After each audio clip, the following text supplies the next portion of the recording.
Hi, welcome to Madhu channel. ಬನ್ನಿ, ಪ್ರಕೃತಿಯ ಸೊಬಗನ್ನು ಸವಿಯುತ್ತಾ ಇವತ್ತು ನಾವು ಲಕ್ಕುಂಡಿಯ ಇತಿಹಾಸದ ಬಗ್ಗೆ ತಿಳಿದುಕೊಂಡು ಬರೋಣ. ನಾವು ಮೊದಲೆಲ್ಲ ಕೇಳ್ತಿದ್ವಿ ಕಥೆಗಳಲ್ಲಿ, ಪುರಾಣಗಳಲ್ಲಿ, ನೆಲ ಅಗಿಯುವಾಗ ನಿಧಿ ಸಿಗ್ತೈತಿ, ಬಿಂದಿಗೆಗಳಲ್ಲಿ ಚಿನ್ನ ಸಿಗ್ತೈತಿ ಅಂತ ಹೇಳಿ ನಾವು ಹಿರಿಯರು ಹೇಳ್ತಾ ಇರೋದನ್ನು ಕೇಳ್ತಿದ್ವಿ. ಆದರೆ ನೋಡಿರಲಿಲ್ಲ. ಈಗ ನಮ್ಮ ಅದೃಷ್ಟನೋ ಏನೋ ಅದನ್ನು ನಾವು ನೋಡಿದ್ವಿ ಇವಾಗ. ಹೌದು ಸ್ನೇಹಿತರೆ, 2026 ಜನವರಿ 10ನೇ ತಾರೀಕಿನಂದು ಲಕ್ಕುಂಡಿ ಗ್ರಾಮದ ರಿತ್ತಿ ಕುಟುಂಬದ ಪಾಯ ಮುಚ್ಚುವ ವೇಳೆ ಸುಮಾರು 466 ಗ್ರಾಂ ಚಿನ್ನದ ನಿಧಿ ಇದ್ದ ಚೊಂಬು ಪತ್ತೆಯಾಗಿದೆ. ಇದರ ಆ್ಯಂಟಿಕ್ ಮೌಲ್ಯ ಸುಮಾರು 8 ಕೋಟಿ ಅಂತ ತಜ್ಞರ ಅಂದಾಜು ಬೆಲೆ ತಿಳಿಸಿದ್ದಾರೆ. ಹಾಗಾದರೆ ಇದು ಎಷ್ಟು ವರ್ಷಗಳ ಕಾಲದಿಂದ ಹಳೆಯದು ಅಂತಂದ್ರೆ, ತಜ್ಞರು ಹೇಳೋ ಪ್ರಕಾರ ಸುಮಾರು 500-600 ವರ್ಷಗಳ ಕಾಲದ ಹಳೆಯ ಚಿನ್ನದ ನಿಧಿ ಇದು. ಚಾಲುಕ್ಯರ ವಿಜಯನಗರ ಕಾಲದ ಅಪೂರ್ವ ದಾಖಲೆ ಅಂತಲೇ ಹೇಳಬಹುದು. ಹಾಗಾದರೆ ಲಕ್ಕುಂಡಿಯ ಇತಿಹಾಸವನ್ನು ಒಂದು ಸಾರಿ ತಿಳ್ಕೊಂಬರೋಣ ಬರ್ರಿ ಎಲ್ಲರೂ.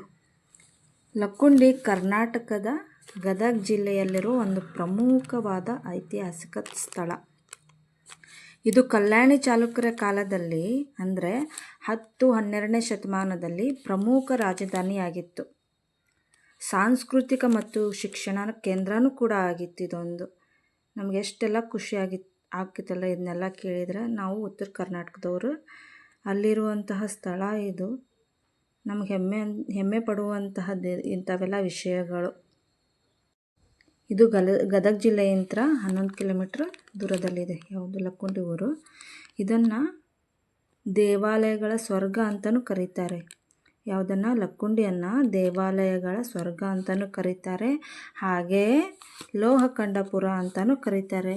ಹಾಗಾದರೆ ಲೋಹಖಂಡಪುರ ಅಂತ ಯಾಕಂತ ಕರೆದ್ರು ಅಂತಂದರೆ, ಸುತ್ತಮುತ್ತ ಲೋಹದ ಗಣಿಗಳು ಇದ್ದವು ಇಲ್ಲಿ, ಅದಕ್ಕೋಸ್ಕರ ಲೋಹಖಂಡಪುರ ಅಂತಲೂ ಕರೀತಿದ್ರು.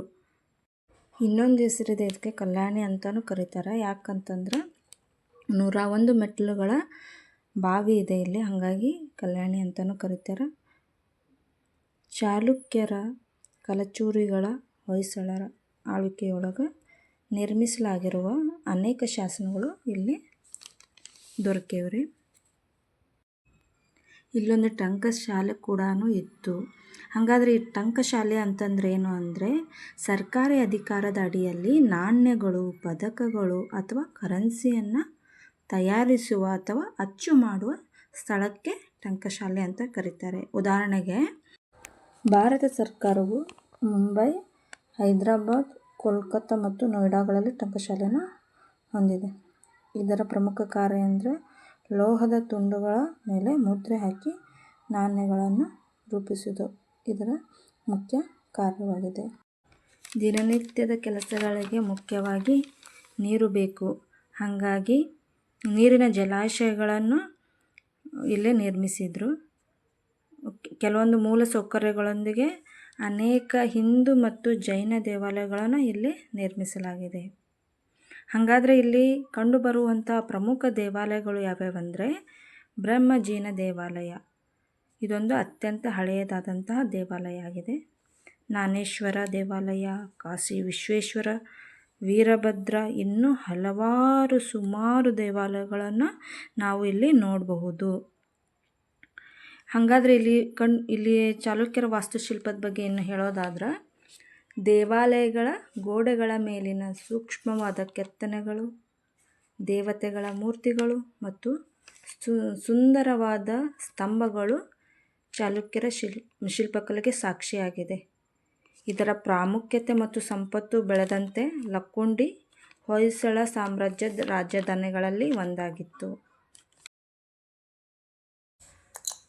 ಇಲ್ಲಿ ನಿಧಿ ಸಿಕ್ಕ ಮೇಲೆ ಅನೇಕ ಸಂಶೋಧನೆಗಳು ನಡೆದವು. ಎಲ್ಲಿ? ಲಕ್ಕುಂಡಿಯಲ್ಲಿ ನಿಧಿ ಯಾವಾಗ ಪತ್ತೆ ಆಯಿತು ಆಮೇಲೆ ಅನೇಕ ಸಂಶೋಧನೆಗಳು ನಡೆದವು. 47 ದಿನಗಳ ಕಾಲ ನಡೆದ ಸಂಶೋಧನೆಯಲ್ಲಿ 50ಕ್ಕೂ ಹೆಚ್ಚು ಪ್ರಾಚ್ಯಾವಶೇಷಗಳು ಮತ್ತು ಚಾಲುಕ್ಯರ ಕಾಲದ ಅಂದಾಜು 8 ಕೋಟಿ ಮೌಲ್ಯದ ಪುರಾತನ ಆಭರಣಗಳು ಪತ್ತೆಯಾಗಿವೆ. ಇದು ಒಂದು ಲಕ್ಕುಂಡಿ ನಮ್ಮ ಹೆಮ್ಮೆಯ ಸ್ಥಳ ಆಗೈತಿ. ಇದನ್ನು ಕಾಪಾಡ್ಕೋಬೇಕಾಗಿರೋದು ನಮ್ಮೆಲ್ಲರ ಕರ್ತವ್ಯ. ಹಾಗಾಗಿ ದಯವಿಟ್ಟು ಯಾರು ನೋಡಕ್ಕೆ ಹೋಗಿರ್ತೀರಲ್ಲ ಅವ್ರೇನು ಅಲ್ಲಿದೇನು ಹಾನಿ ಆಗದೆ ಇರೋ ಥರ ನೋಡ್ಕೋಬೇಕು. ಪುರಾತತ್ವ ಶಾಸ್ತ್ರದ ಬಗ್ಗೆ ಯಾರಾದರೂ ಆಸಕ್ತಿ ಇದ್ದರೆ ಅಂಥವ್ರು ಹೋಗಿ ಒಂದು ಸಾರಿ ಲಕ್ಕುಂಡಿಗೆ ಭೇಟಿ ಕೊಡಿ. ಇದಾಗಿತ್ತು ಇವತ್ತಿನ ಲಕ್ಕುಂಡಿ ಇತಿಹಾಸ. ನಿಮಗೆ ಇಷ್ಟ ಆಗಿದೆ ಅಂತ ಹೇಳಿ ಅಂದ್ಕೊತೀನಿ. ಈ ವಿಡಿಯೋ ಮೂಲಕ ನಿಮಗೆ ಸ್ವಲ್ಪ ಆದರೂ ಮಾಹಿತಿ ಗೊತ್ತಾಗಿದ್ದರೆ ಅಷ್ಟೇ ಸಾಕು. Thank you. ಬಾಯ್.